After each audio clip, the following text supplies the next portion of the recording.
বছরের মধ্যে প্রায় 4 থেকে 5টা বেবি কনসিভ করছি। 2 মাস 3 মাস যাওয়ার পরে পরে এসে মেডিসিন নিয়ে আসে। বিয়ের প্রলোভনে দীর্ঘ 6 বছর ধরে এক তরুণীকে পর 4 থেকে 5 বার করানোর হারহিমকর অভিযোগ উঠেছে গাজীপুর জেলা ছাত্রদলের সভাপতি ইমরান হোসেন শিশিরের বিরুদ্ধে। খুব ভালো একটা সম্পর্ক আছে, ফিজিক্যাল হ্যাঁ শারীরিক সম্পর্ক আছে প্রায় 6 বছর যাবত।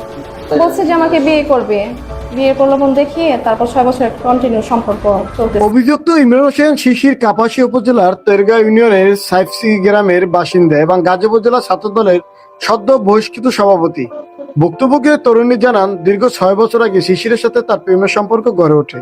এই সময় শিশির তাকে বিভিন্ন প্রতিশ্রুতি দিয়ে কক্সবাজারের বিভিন্ন রিসোর্ট এবং ভারতে ঘুরতে নিয়ে গিয়ে একাধিক এক শারীরিক সম্পর্কে লিপ্ত হন।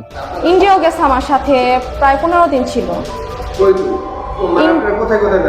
ইন্ডিয়া গেছি 9 দিন ছিলাম, আর কক্সবাজার কিছুদিন পর পরই কক্সবাজার যাওয়া হয়। তরুণীর অভিযোগ, এই 6 বছরে তিনি 4 থেকে 5 বার অন্তঃসত্ত্বা রাজনীতি ও পদের দোহাই দিয়ে প্রত্যেকবারই তাকে জোরপূর্বক মেডিসিন কে পথ করান। দেশের এমন সব চাঞ্চল্যকর ও বাস্তব ঘটনা প্রতিদিন সবার আগে দেখতে আপনার চ্যানেলটি এখনই সাবস্ক্রাইব করুন।